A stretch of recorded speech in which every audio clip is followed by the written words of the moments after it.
जायसवाल जी। आश्रितों एवं वीर नारियों को रोजगार उपलब्ध कराना है करते हुए पिछले 1 वर्ष में कार्मिकों की उपस्थिति एवं बिलों की प्रक्रिया को ऑनलाइन प्रदेश है और हमारे जो जवान है उपलब्ध रखा और इस ऑर्गेनाइजेशन का काम है।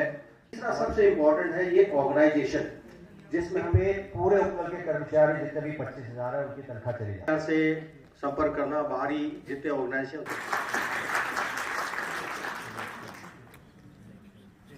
से निभा रहे हैं।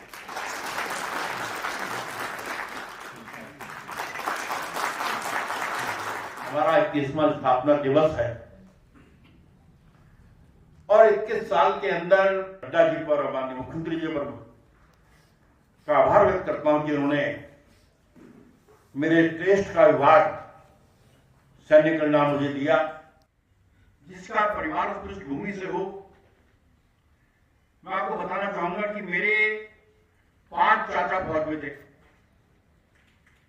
मेरे पिताजी फौज में थे। हमारे प्रदेश के मुख्यमंत्री वो भी एक सैनिक के पुत्र हैं और आपका सैनिक कल्याण मंत्री ये भी एक पूर्व सैनिक है। आप 13 जिलों में 13 गांवों को लीजिएगा, उसमें से एक गांव को सेट कीजिएगा। उस गांव में स्कूल बनना है, उस गांव में सामुदायिक भवन बनना है, या कोई हमारे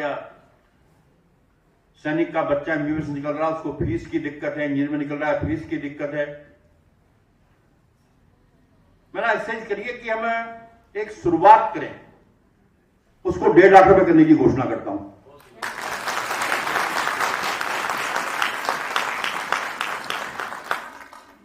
क्योंकि मैंने कहा आज ये सरकार जितना सैनिकों के बारे में सोचती है, मैंने कहा ना कि ये वीरों की भूमि है। चाहे फर्स्ट वर्ल्ड वॉर हो, चाहे सेकंड वर्ल्ड वॉर हो, चाहे 47 हो, 62 हो, 65 हो, 71 हो,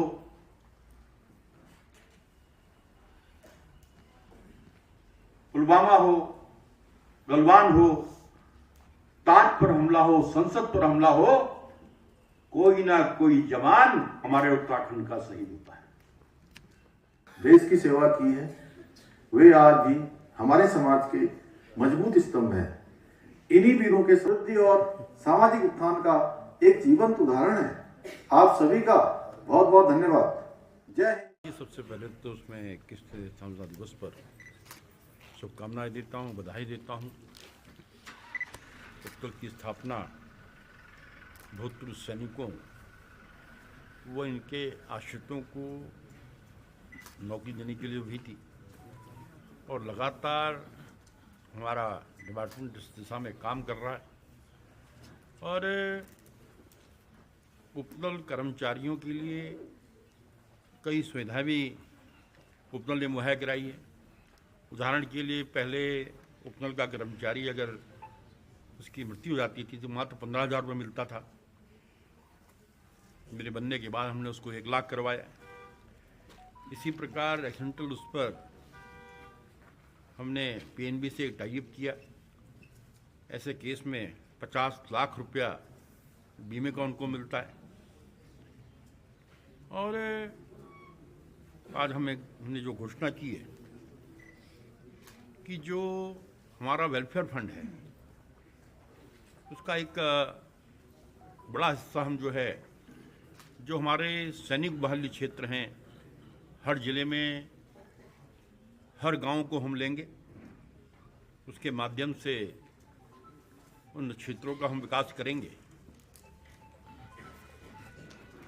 और अभी हमें लगातार हमारे एमडी उसके लिए प्रयास कर रहे हैं।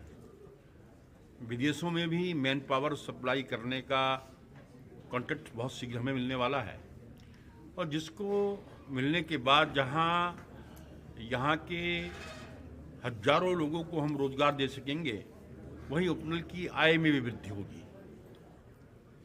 इसके लिए हम काम कर रहे हैं और शीघ्र ही मैं आभार व्यक्त करना चाहता हूँ माननीय मुख्यमंत्री जी का। हमें उपनल के भवन के लिए, क्योंकि किसी भी इंस्टीट्यूशन को चलाने के लिए एक ऑफिस की आवश्यकता होती है। और अभी टेम्परेरी हमारा कार्यालय आर्मी की दया पर चल रहा है, हमें उसका भूमि का आवंटन हो गया है और शीघ्र ही उसकी हमारी अपनी बिल्डिंग होगी, जहां पर सारी सुविधाओं से युक्त ग्रीन बिल्डिंग के तर्ज पर उस ऑफिस को हम बनाएंगे।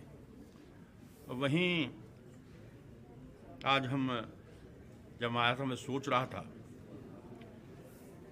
जो कल जो घटना घटी जिसमें हमारे 55 श्रमिक फंस गए थे और लगातार हमारी एसडीआरएफ, एनडीआरएफ, आईटीबीपी, सेना सब ने मिलकर 48 लोगों को सुरक्षित वहां से निकाल लिया है। और माननीय मुख्यमंत्री जी खुद जीरो ग्राउंड पर वहां पर हैं।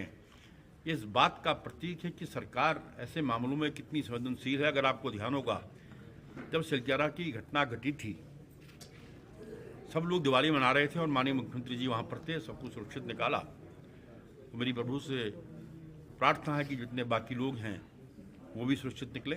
इस अवसर पर हम 1 करोड़ रुपया मुख्यमंत्री राहत कोष में भी हम दे रहे हैं।